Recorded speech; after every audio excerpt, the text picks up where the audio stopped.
इसे देखने के लिए भारी शुल्क वसूला जाता था। इसमें एक व्यक्ति दूसरे व्यक्ति के अंग को खाया करता था। इतना खतरनाक है तो इसको शुरू क्यों किया गया? इंटरनेट, जिसने दुनिया में तबाही मचा कर रखी हुई है। यदि मैं आपसे कहूं कि आप इंटरनेट का केवल 10% हिस्सा उपयोग कर रहे हों, इंटरनेट का 90% वो हिस्सा जिसे आपसे छुपाया गया है, इस 90% हिस्से को इंटरनेट की ब्लैक पावर कहा जाता है।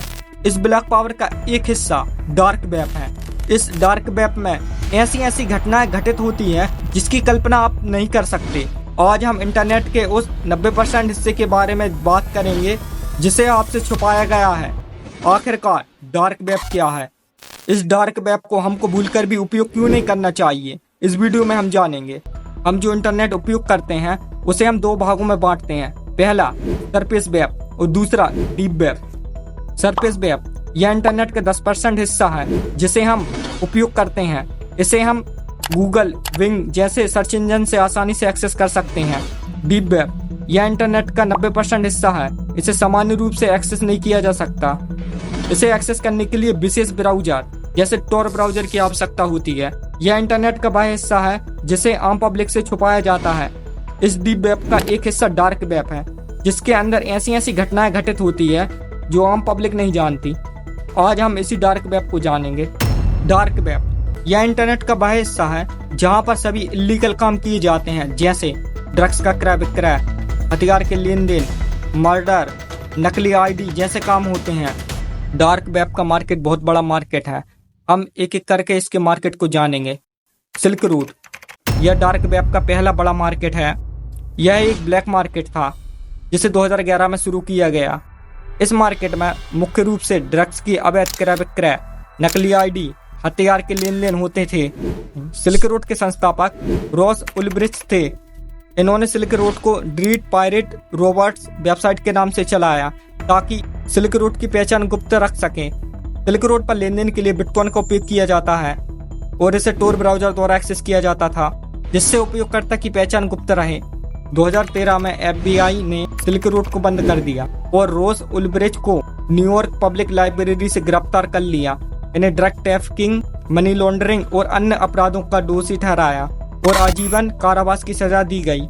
इस सिल्क रूट के पतन के कारण डार्क वेब पर बहुत गहरा प्रभाव पड़ा। इसके बाद कई अन्य मार्केट प्लेस सामने आए। द डार्क वेब हिटमैन यह डार्क वेब का एक और प्रमुख मार्केट प्लेस था। इस मार्केट प्लेस में पैसा देकर मर्डर कराए जाते थे। रेड रूम्स यह डार्क वेब का सबसे खतरनाक मार्केट था। इसमें रेड रूम में दर्शक पैसे देकर लाइव स्ट्रीमिंग में टॉर्चर और हत्या देख सकते थे। इसे देखने के लिए भारी शुल्क वसूला जाता था और दर्शक को लाइव इंटरेक्शन का मौका भी मिलता था। कैनिबल कैप यह डार्क वेब का सबसे डरावना मार्केट था क्योंकि इसमें एक व्यक्ति दूसरे व्यक्ति के अंग को खाया करता था। इसके लिए वास्तविक मीटिंग की योजना भी बनाते थे। इसमें मनुष्य के अंगों को क्रय विक्रय भी किया जाता था।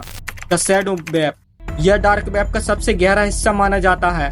इसमें सरकारी दस्तावेज की गुप्त जानकारियां को बाजार में बेचा जाता था।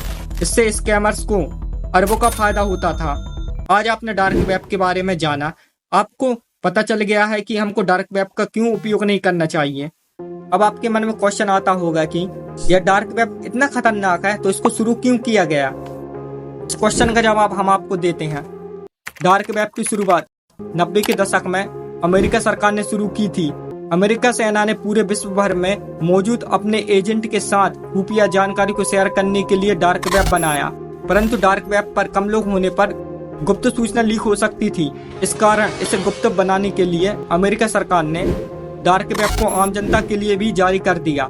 डार्क वेब पर ज्यादा यूजर आने से गुप्त सूचनाओं का कोई पता नहीं लगा सकता, परंतु इसका उल्टा ही हुआ। डार्क वेब गलत हाथों में चला गया जिससे डार्क वेब पर इलीगल कार्य शुरू होने लगे। दोस्तों, यह हमारी चैनल की फर्स्ट वीडियो है। आपको यह वीडियो कैसी लगी आप हमको कमेंट करके भी जरूर बताना और साथ में इस चैनल को सब्सक्राइब जरूर करना।